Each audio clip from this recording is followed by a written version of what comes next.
Kabupaten Kulon Progo berada di bagian barat daerah istimewa Yogyakarta. Kondisi geografisnya berkontur, mempunyai berbagai macam potensi daerah, dan kini industri kreatif mulai berkembang.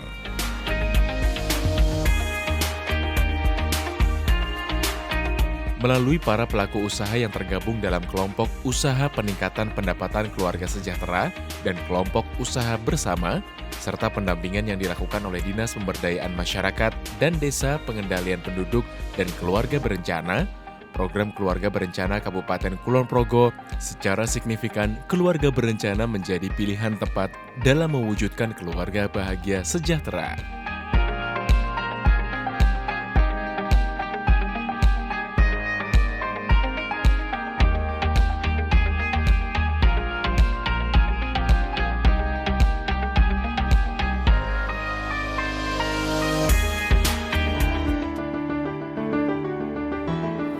Memang Dinas Pemberdayaan Masyarakat Desa, Penduduk dan Keluarga Berencana itu ada 3 urusan yang diampu. Yang pertama adalah dinas yang dalam kerangka untuk melaksanakan urusan pemberdayaan masyarakat dan desa. Yang kedua OPD ataupun dinas yang melaksanakan urusan penduduk. Yang ketiga adalah OPD ataupun dinas yang melaksanakan untuk pengendalian keluarga berencana. Sekarang kami berada di salah satu ikon wisata di Kabupaten Kulon Progo di Waduk Sermoh yang terletak di Desa Hargowilis, Kecamatan Ukap, yang dimana salah satu ikon wisata di Kabupaten Kulon Progo ini juga terletak salah satu kampung KB, tepatnya di Pedukuhan Tegiri 2, Desa Hargowilis, Kecamatan Ukap. Dan Kampung KB adalah binaan dari salah satu bidang di Dinas Pemberdayaan Masyarakat dan Desa Pengendalian Penduduk dan Keluarga Berencana Kabupaten Kulon Progo. Kebetulan kami di bidang pemberdayaan masyarakat, salah satu bidang juga yang ada di Dinas PMD Dalduk dan KB Kabupaten Kulon Progo, yang selama ini juga kami mendukung berkaitan dengan kegiatan-kegiatan yang ada di Kampung KB. Salah satunya kegiatan dari Dinas bidang KB yang perlu kita sampaikan yaitu kaitan dengan kelembagaan yang posyandu, ya, pos pelayanan terpadu, baik yang untuk balita maupun juga untuk lansia. Ini harapan kita di Kampung Tegiri kaitan dengan posyandu ini juga bisa berjalan dengan baik dan lancar. Tugas dan tanggung jawab bidang pemerintahan desa itu secara lingkup ketugasan ada 3, yaitu bagaimana melakukan pembinaan terhadap aparatur pemerintahan desa, kemudian melakukan pembinaan terhadap aset desa dan termasuk administrasi desa, dan yang ketiga adalah bagaimana melakukan pembinaan terhadap tata kelola keuangan desa. Kalau berkaitan dengan bidang kependudukan, pengendalian penduduk dan keluarga berencana, ini ada singgungan yang cukup signifikan, cukup beririsan, utamanya untuk mendukung program-program yang bersentuhan langsung dengan masyarakat dalam rangka peningkatan kesejahteraan masyarakat. Harapannya juga meningkatkan kualitas kehidupan termasuk kualitas keluarga. Ojo nganti kabeh gagal, ojo nganti kabeh gagal, mengko akeh rakyat pengangguran. Ojo nganti kabeh gagal, ojo nganti kabeh gagal, mengko bisa nambah kemiskinan. Upaya pengendalian penduduk yang kami lakukan di Kulon Progo ini selama ini adalah dengan memotivasi masyarakat untuk ikut program KB dengan cara menjadi aseptor KB yang lestari di satu sisi, kemudian di sisi lain adalah menjadi aseptor dengan menggunakan metode kontrasepsi jangka panjang. Dalam rangka mengendalikan penduduk di Kulon Progo, kami juga melakukan motivasi kepada sekolah-sekolah, terutama yang ada di tingkat SLTA dan SLTP, untuk mengintegrasikan pendidikan yang disampaikan pada siswa di sekolah itu menjadi sekolah yang peduli terhadap kependudukan. Caranya adalah dengan mengintegrasikan pendidikan kependudukan itu dalam mata pelajaran yang ada di sekolah. konco-konco ayo waspadakno donya iki wis kebak manungsa mula iku ayo digatekno aja nganti tambah saya ndodro. Kita mempunyai dua ketugasan. Yang pertama adalah pada ranah untuk jaminan dan kesertaan peserta KB. Kemudian yang kedua adalah tentang pembangunan keluarga. Nah, berkaitan dengan program KKBBK ini, ada 5 garapan yang harus kita kerjakan di BKKBN ini. Garapan yang pertama adalah tentang penundaan usia perkawinan. Nah, dalam penundaan usia perkawinan, kegiatan yang kita laksanakan di masyarakat adalah PIKR atau Pusat Informasi dan Konseling Remaja, di mana di sini remaja-remaja kita kenalkan dengan kesehatan reproduksi dan permasalahan-permasalahan lain yang berkaitan dengan kependudukan agar remaja benar-benar siap menjadi generasi yang berencana atau genre, di mana dia bisa menunda usia perkawinannya untuk perempuan paling tidak di usia 20 sampai 21 tahun dan untuk laki-laki paling tidak di usia 25 tahun. Berkaitan dengan pembangunan ketahanan keluarga, ada 3 kelompok kegiatan yang kita garap di masyarakat yang kita kenal dengan Tribina, yaitu BKB, BKR, dan BKL. BKB adalah Bina Keluarga Balita, BKR itu Bina Keluarga Remaja, dan BKL adalah Bina Keluarga Lansia. Di mana di sini pasangan-pasangan usia subur yang sudah menjadi peserta KB, kemudian mempunyai balita, beliau mempunyai balita, maka ibu-ibu ini atau keluarga ini menjadi peserta kelompok binaan BKB. Kemudian pada akseptor yang mempunyai anggota keluarga di usia remaja, keluarga ini atau ibu ini menjadi peserta kelompok kegiatan bina keluarga remaja. Dan untuk akseptor dengan keluarga yang mempunyai anggota lansia, maka ibu ini mengikuti dalam kelompok kegiatan Bina Keluarga Lansia.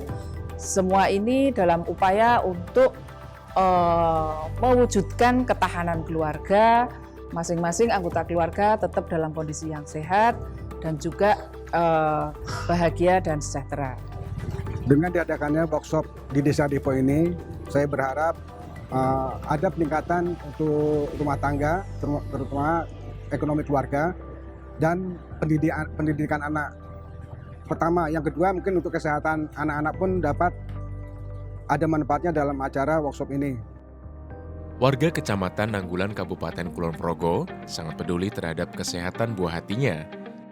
Ibu-ibu mengajak buah hatinya berkunjung ke Posyandu Sativa untuk mengetahui perkembangan fisik buah hatinya melalui pengukuran berat badan, tinggi badan,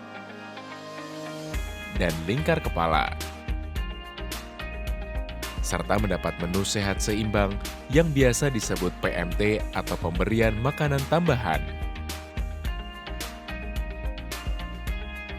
Bagi saya, manfaat posyandu itu adalah untuk mengetahui pertumbuhan dan perkembangan anak secara optimal, mengetahui berat badan anak per tiap bulan, dan mengetahui tingkah laku anak serta pertumbuhan dan perkembangannya. Setiap datang ke posyandu, anak akan ditimbang berat badannya, diukur tinggi badannya serta lingkar kepala, dan diberikan makanan tambahan, serta ikut kegiatan Bina Keluarga Balita. Dan di setiap bulan Februari dan Agustus, anak diberikan vitamin A. Harapan kami ini untuk mereka yang sudah ikut kegiatan baik di posyandu, PAUD, BKB, dan kesemuanya, ini anak-anak lebih pintar, lebih optimal tumbuh kembangnya. Kemudian untuk yang generasi muda ini lewat kegiatan PIKR-nya ini jadi anak yang benar-benar atau generasi yang berencana. Jadi mereka bisa menjauhi dari 3 hal, yaitu no nikah dini, no seks bebas, dan no narkoba. Kami adalah PPKN Sekar Arum, berdiri tahun 2008 dengan jumlah anggota 5 orang. Kemudian dengan perkembangan waktu, tahun 2012 kami menjadi 63 anggota yang kegiatannya 8 orang pedagang keliling, 27 orang pembatik, sisanya adalah unit pengolahan. Kami merupakan binaan dari BKKBN, jadi setiap kegiatan kami ada kaitannya dengan KB. Setiap pertemuan kami mengundang dari petugas lapangan KB dan Puskesmas, anggota yang baru melahirkan dihimbau untuk langsung program KB. Mimpi yang ingin kami capai, ingin kami raih adalah untuk memberdayakan ibu-ibu rumah tangga yang sementara ini belum berusaha, kemudian meningkatkan pendapatan mereka, sehingga tidak ada lagi ibu rumah tangga yang tidak bekerja di lingkungan kami. Warga di wilayah Puskesmas Pengasih 1 sudah meningkat dalam penggunaan KB, terutama MKJP atau metode kontrasepsi jangka panjang. Keluarga berencana adalah upaya peningkatan kepedulian dan peran serta masyarakat melalui pendewasaan usia perkawinan, pengaturan kelahiran, pembinaan ketahanan keluarga. Bu, ada yang bisa saya bantu? Ini Bu, saya pengen konsultasi KB. Saya kan habis melahirkan, tapi pengen KB belum tahu KB yang bagus apa ya Bu. Jadi Ibu, alat kontrasepsi yang ada di Puskesmas kita, ini yang namanya IUD ya, atau alat kontrasepsi dalam rahim, ya spiral. Nanti alat ini yang panjang ini hanya sebagai media atau alat bantu untuk memasukkan IUD atau spiralnya. Nah, kemudian yang ini adalah KB implan atau susuk ya, yang seperti di gambar ini tadi. Kalau di gambar ini ada 6, iya betul, untuk 3 tahun. Yang implan ini isinya ada 2 batang Ibu yang dimasukkan melalui alat yang namanya trokar ini. Nah, kemudian yang ini adalah KB suntik ya Bu. Kalau yang KB suntik ini KB suntik untuk jangka waktu 3 bulan. Nah, setiap 3 bulan Ibu harus kontrol untuk mendapatkan suntikan kembali. Ini adalah pil KB Ibu, pil KB kombinasi. Nah, pil KB jenis ini dimulai minumnya saat hari pertama mendapatkan siklus haid. Kemudian yang ini adalah KB kondom, nanti yang memakai adalah suaminya ya. Puskesmas Pengasih 1 bekerja sama dengan PLKB membuat produk inovasi yang kita berikan nama Gempita KB, singkatan dari Gerakan Mengantar Pemasangan IUD Implan Akseptor Keluarga Berencana, yang mendorong para kader untuk memotivasi para akseptor KB mengikuti program KB di Puskesmas Pengasih 1. Masyarakat lebih memilih ke layanan swasta, tanda kutip dalam di sini bidan, karena memang bidan itu lebih dekat dengan wanita. Ada slogan mengatakan ada bidan, ada KB, ada KB, ada bidan. Untuk kaum difabel tetap mempunyai hak untuk memilih kontrasepsi apa untuk mereka. Tapi tenaga medis, tenaga kesehatan itu hanya memberikan advokasi bahwa dengan melihat kondisi masing-masing difabel, indikasinya apa, sesuai sama indikasi kita memberikan pilihan. Yang menentukan tetap yang bersangkutan. Gitu. Ayo rame-rame melu KB 2 anak cukup.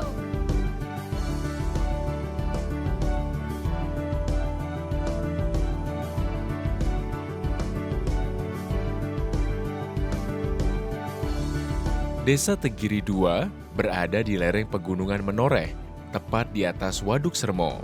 Warganya sangat peduli terhadap kesehatan maupun lingkungannya. Dengan adanya berbagai kegiatan, maka Desa Tegiri II layak menjadi kampung keluarga berencana.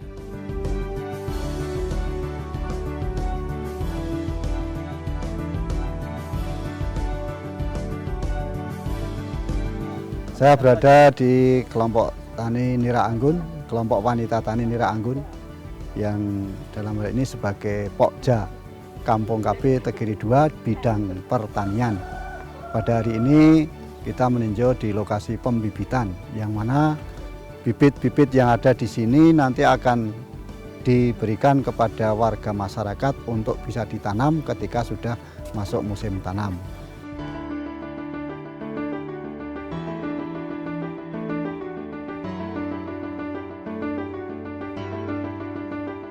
Pada hari ini berada di Pendopo Bukit Cendana, Tegiri 2 dalam rangka kegiatan Kampung KB, Pokja BKR dan BKR akan melakukan penyuluhan.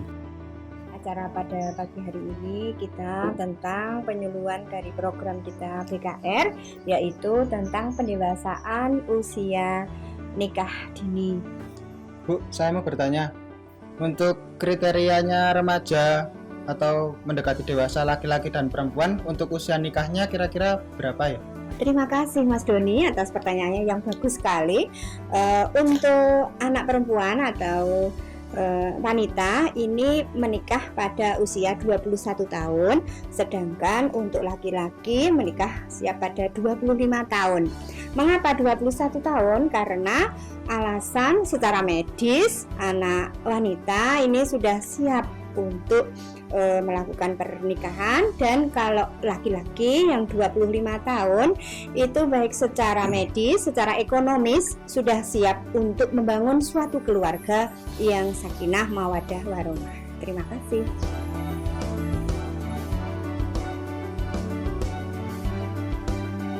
Kenapa saya memilih MOW? Karena metode ini sangat efektif bagi wanita yang sudah tidak menginginkan anak kembali. Heru Meyanto, perwira menengah kepolisian di Polres Kulon Progo sebagai motivator KB pria, hingga membawanya menjadi juara tingkat nasional.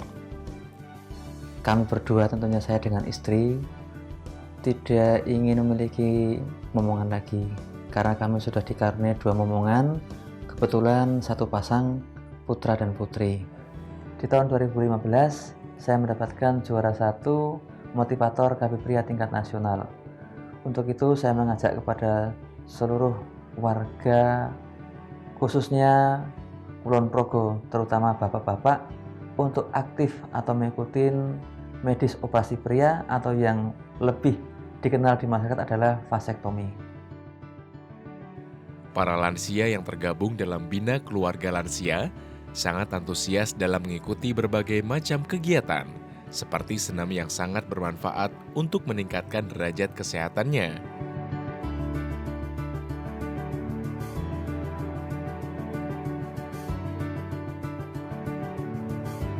Kondisi kesehatan para lansia selalu dipantau melalui penimbangan berat badan, pengukuran tinggi badan, dan pengecekan tekanan darah. Para lansia juga aktif mengikuti ceramah kesehatan.